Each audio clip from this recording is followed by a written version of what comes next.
안녕하세요. 1월 16일 금요일 아침입니다. 오늘도 가정에서 함께하는 새벽 예배에 나오신 여러분들을 예수님의 존귀하신 이름으로 축복하고 환영합니다. 먼저 찬송가 220장 사랑하는 주님 앞에 부르시면서 주님 앞에 나가시겠습니다.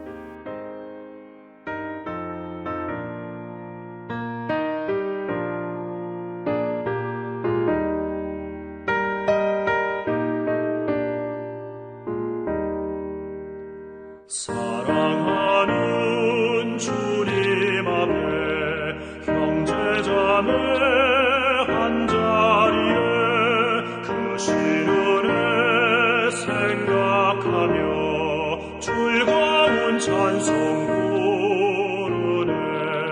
내 주 예수 본을 받아 모든 사랑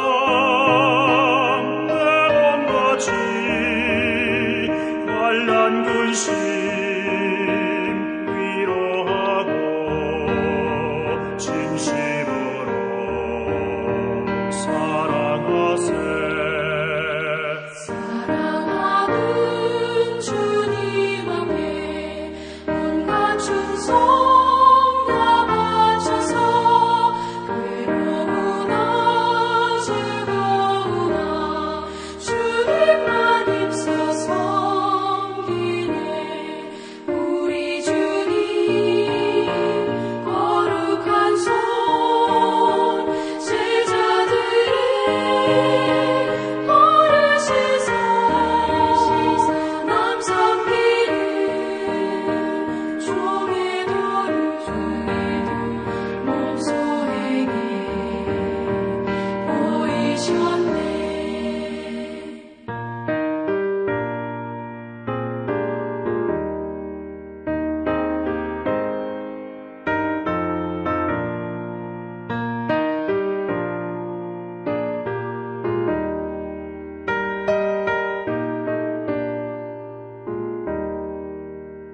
사랑하는 주님 예수 같은 주로 섬기다니 한 피마다 한 몸이로 형제여 친구들이여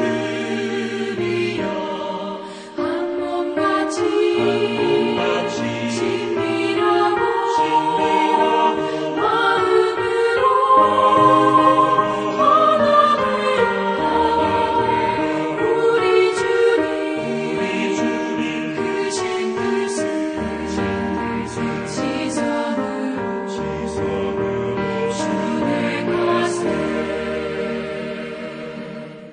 함께 기도하시겠습니다.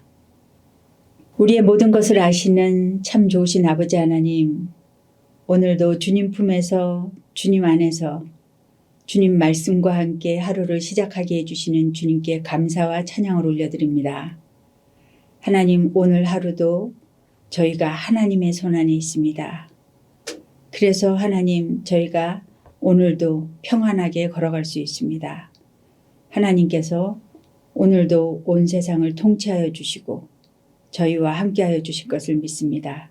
특별히 이 시간에 우리 ANC 온누리교회 형제교회 5교회를 주님 앞에 올려드립니다. 아버지 하나님, 그 교회 담임 목사님들과 또 리더십들을 예수님의 이름으로 축복합니다. 지혜 주시고 항상 성령으로 충만하여서 교회를 아름답게 잘 섬길 수 있도록 주님 도와주시고, 모든 이 형제 교회들이 말씀과 기도 안에서 또 예배가 부흥하면서 아름답게 잘 자라나면서 예수 그리스도의 빛을 비추는 아름다운 교회들이 되게 하여 주시옵소서. 하나님, 오늘도 베드로전서 말씀을 들고 이 부족한 자가 섰사오니 아버지 하나님 긍휼히 여겨 주시옵소서. 하나님의 긍휼이 임하시는 그런 시간 되기를 소원합니다. 듣는 자와 전하는 자가 성령 안에서 하나가 되게 하여 주시옵소서. 예수님 이름으로 기도드립니다. 아멘. 오늘 하나님께서 저희들에게 주시는 말씀은 베드로전서 2장 1절에서 10절까지 말씀입니다. 제가 받들어서 읽겠습니다. 그러므로 모든 악독과 모든 기만과 외식과 시기와 모든 비방하는 말을 버리고 갓난아기들 같이 순전하고 신령한 젖을 사모하라. 이는 그로 말미암아 너희로 구원에 이르도록 자라게 하려 함이라. 너희가 주의 인자하심을 맛보았으면 그리하라. 사람에게는 버림바가 되었으나 하나님께는 택하심을 입은 보배로운 산돌이신 예수께 나아가 너희도 산돌같이 신령한 집으로 세워지고 예수 그리스도로 말미암아 하나님이 기쁘게 받으실 신령한 제사를 드릴 거룩한 제사장이 될지니라. 성경에 기록되었으되 보라, 내가 택한 보배로운 모퉁이 돌을 시온에 두노니 그를 믿는 자는 부끄러움을 당하지 아니하리라 하였으니, 그러므로 믿는 너희에게는 보배이나 믿지 아니하는 자에게는 건축자들이 버린 그 돌이 모퉁이의 머릿돌이 되고 또한 부딪히는 돌과 걸려 넘어지게 하는 바위가 되었다 하였느니라.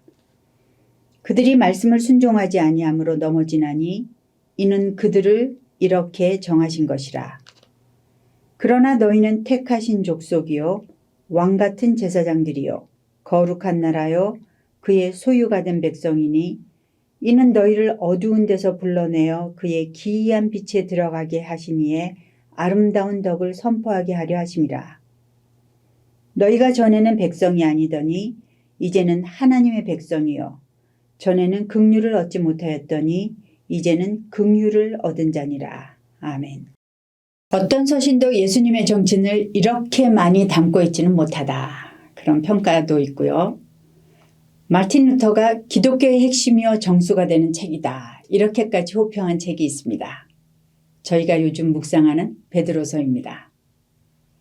이 편지의 헬라어가 워낙 수려해서 아마도 실루아노가 도와줬을 것이다, 그렇게 짐작하고 있지만 여하튼 베드로의 편지는 평생 어부로 살던 그런 사람의 글이라고는 믿어지지 않을 정도로 풍성한 내용을 담고 있습니다.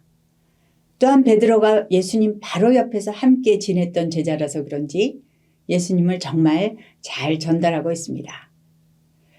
이 베드로전서는 우리가 알다시피 하나님의 백성들이 극심한 핍박과 박해 아래 있을 때 쓰여진 편지입니다.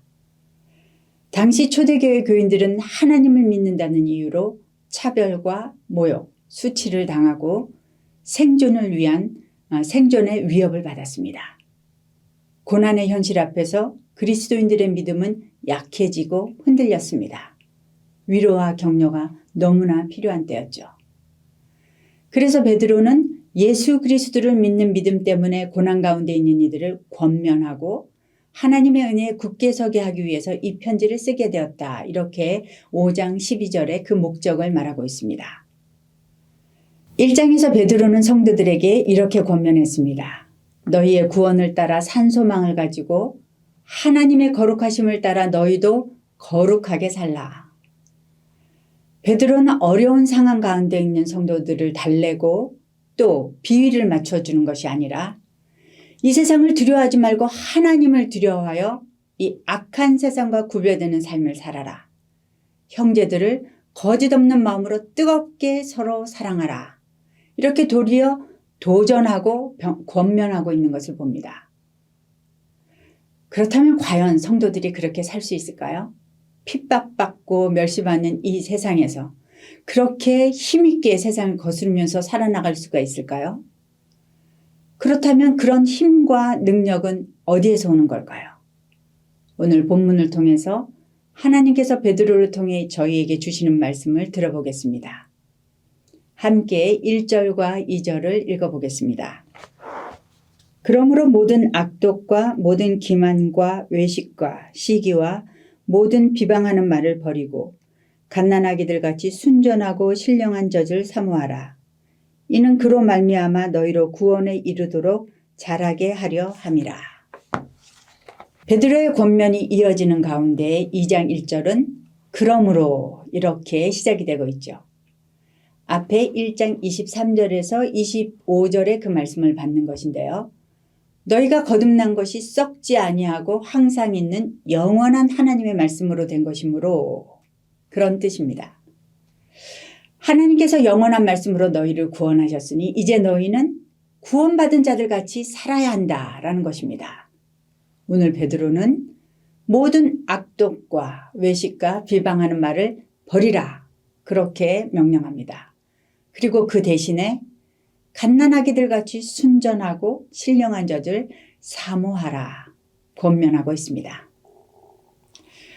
믿음을 쫓아 살기 위해서 핍박받고 박해받는 그 성도들에게 달콤한 위로는 주지 않고 도리어 모든 악독과 비방하는 말을 버리라니 조금 딱딱하고 좀 과한 말이 아닐까요? 그런데 생각해보면 아마도 당시 성도들이 핍박을 당해서 쫓겨다니고 박해받으면서 자신들의 그 힘든 처지 때문에 그 입술에 자기도 모르게 원망과 불평과 부정적인 말들을 하게 되었기 때문일 수도 있습니다. 예수를 믿어 좋은 것이 무엇이냐? 도리어 더 힘만 들지 않느냐? 예수를 믿지 않으면서 편하게 사는 그 세상 사람들과 비교해 볼 때 그들의 안락한 삶을 부러워하고 시기하고 비방하는 마음들이 생겨났을 수도 있습니다. 그것이 입 밖으로 터져 나왔을 것입니다. 사람들로서는 사실 당연한 반응으로 볼 수 있죠. 그러나 베드로는 그것이 당연하면 안 된다 이렇게 얘기하는 거예요. 베드로는 그런 그들에게 도리어 거룩하라 말합니다. 구별되라 말합니다. 모든 악독을 버리라고 권면하고 명령하고 있습니다. 그렇게 살아야 하고 또 그렇게 할 수 있는 근거는 무엇입니까? 너희가 구원을 받은 자이기 때문이다 라고 베드로는 말하고 있습니다.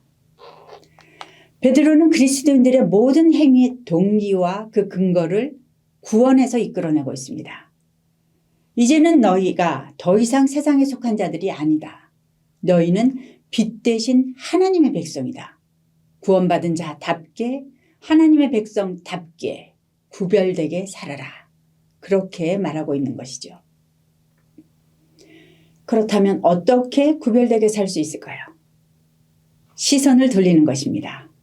마음을 바꾸는 것이죠. 세상을 바라보던 시선을 하나님께로 돌리면서 죄를 버리고 그들을 구원하신 말씀 앞으로, 우리를 구원하신 말씀 앞으로 달려가는 것입니다. 그리고 그 말씀을 갓난아기가 온 마음과 힘을 다해 엄마 젖을 찾듯이 그렇게 전심전력을 다하여 하나님의 말씀을 사모하라고 말합니다. 왜 그렇습니까? 하나님의 말씀을 즐거워하여 그의 율법을 주야로 묵상하는 자가 복 있는 자다. 성경은 말씀하고 있습니다. 세상에서 고난도 받지 않고 편안하게 잘 사는 것이 복이 있는 것이 아니고 하나님의 말씀을 가까이에서 그분의 말씀 앞에서 살아가는 것이 복이 있는 자라고 성경은 우리에게 가르쳐주고 있습니다. 하나님은 처음부터 끝까지 말씀에 귀를 기울이고 말씀을 먹고 말씀을 기억하고 말씀대로 살라고 권면하고 명령하십니다. 시편 119편 읽어보셨죠? 말씀이 얼마나 귀하고 단지 176절이나 말씀에 대해서 노래하고 있는 것입니다. 하나님께서는 그 말씀을 통하여 그리스도 예수를 보내시겠다고 예언하셨고 그 말씀대로 예수께서 오셨고 이제 그 말씀대로 예수께서 다시 오실 것입니다. 예수님은 말씀이 육신이 되어 우리 가운데 오셔서 구원을 성취하셨습니다. 예수님과 함께 사는 것이 그리스도인의 진정한 복인 것입니다. 그러므로 말씀을 가까이하여 말씀대로 살아가기를 힘쓸 때 구원에 이르도록 자라난다. 베드로는 말합니다. 그리스도인은 말씀으로 거듭나고 말씀으로 자라납니다. 말씀이 없이는 하나님을 알지 못하므로 예수님을 닮아갈 수가 없습니다. 자기의 죄를 볼 수 있는 능력이 없습니다. 그러므로 성화의 과정을 이루어갈 수가 없겠죠. 새해 새롭게 계획하시면서 말씀을 통독하시고 암송하시고 묵상과 큐티하시면서 우리 안에 있는 더러운 죄를 회개하고 버리고 말씀 안에서 건강하게 자라가시기를 축복합니다. 4절과 5절을 함께 읽어보겠습니다. 사람에게는 버림바가 되었으나 하나님께는 택하심을 입은 보배로운 산돌이신 예수께 나아가 너희도 산돌같이 신령한 집으로 세워지고 예수 그리스도로 말미암아 하나님이 기쁘시게 받을 신령한 제사를 드릴 거룩한 제사장이 될지니라. 베드로는 이제 집을 짓는 모습을 통해서 성도들과 예수님을 집을 세워가는 돌로 비유하고 말씀하고 있습니다. 하나님께서는 당신의 아들을 구세주로 이 땅에 보내셨지만 세상은 그를 몰라보고 배척하고 버렸습니다. 그러나 사람들이 버린 그 돌을 하나님께서는 택해서 보배로운 살아있는 돌이 되게 하시고 집의 모퉁이 돌로 삼으셨습니다. 건물의 기초를 세우신 것이죠. 베드로는 이사야서 28장 16절의 말씀을 인용하면서 사람들이 필요 없다고 버린 돌이 귀하고 견고한 기초돌이 되었다. 사람들이 걸려 넘어지게 하는 바위가 되었다. 그렇게 얘기하고 있습니다.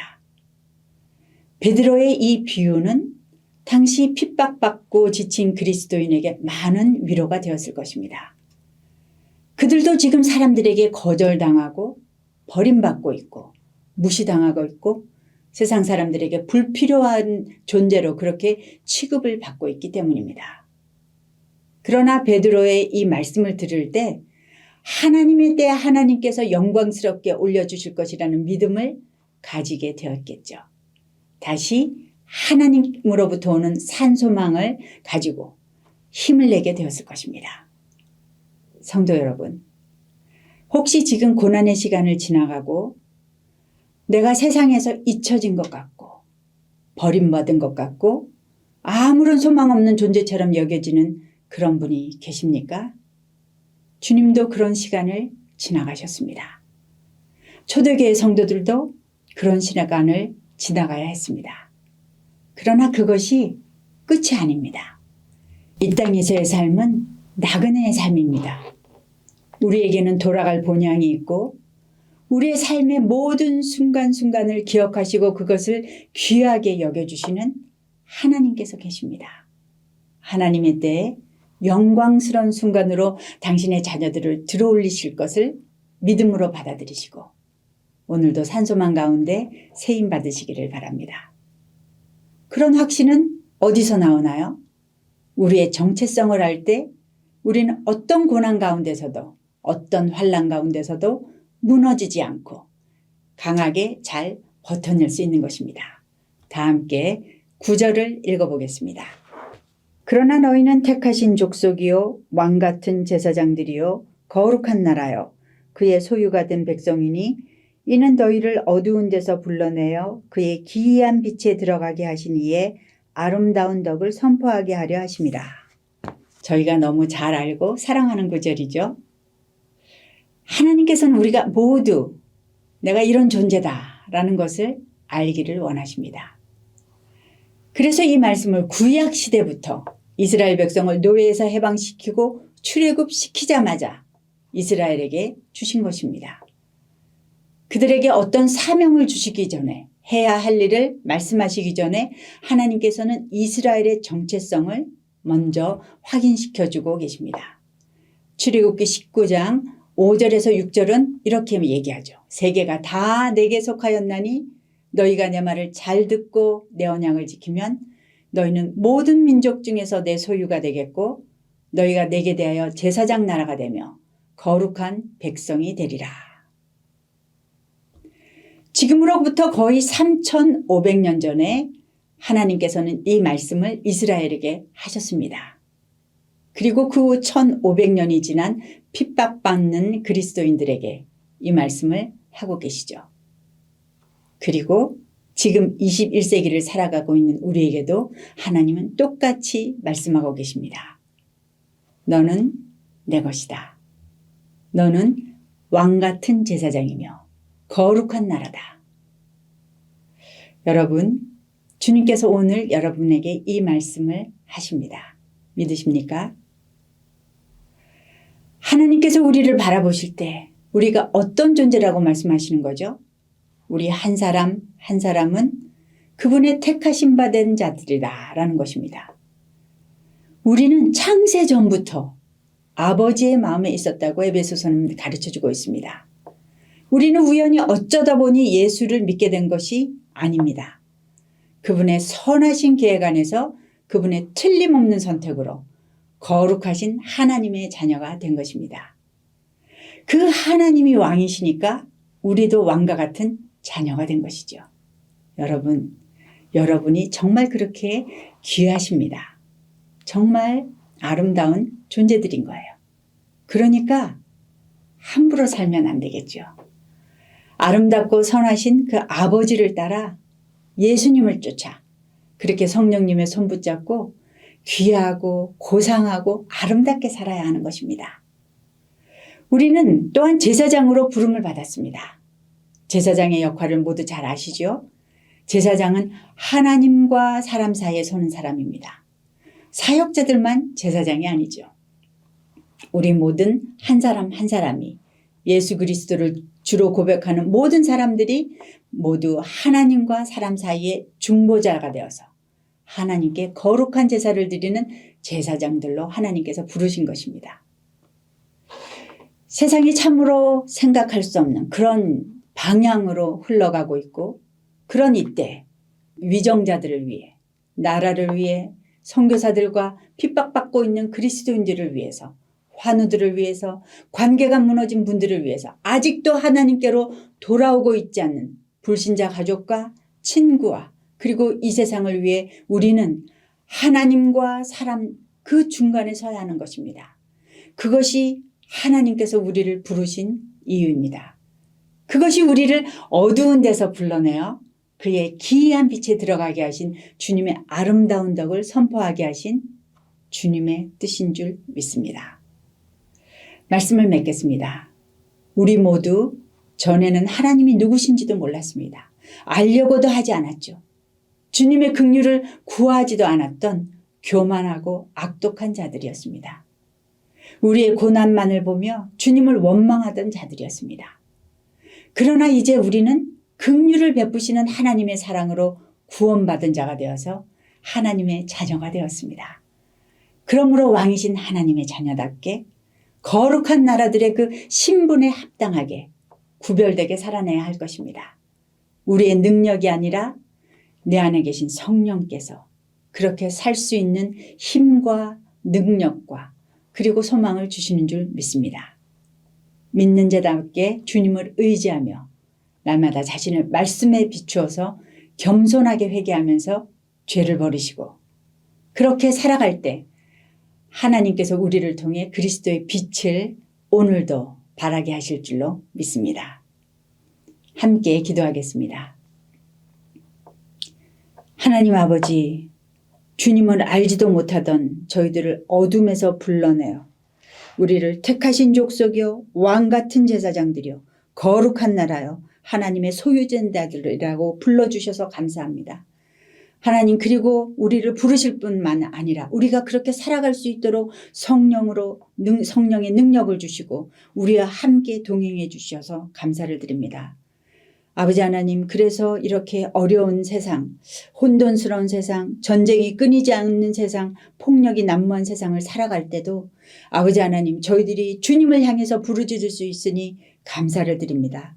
저희가 부르짖을 때마다 응답하시는 하나님이 계셔서 감사합니다. 저희를 제사장으로 세워주셔서 아버지 하나님 그 일을 감당하게 하시니 고맙습니다.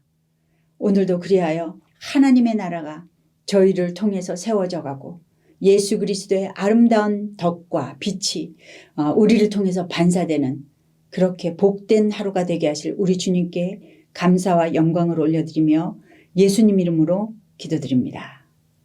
아멘. 하나님께서 주신 기도의 제목들을 가지고 주님 앞으로 나가시겠습니다.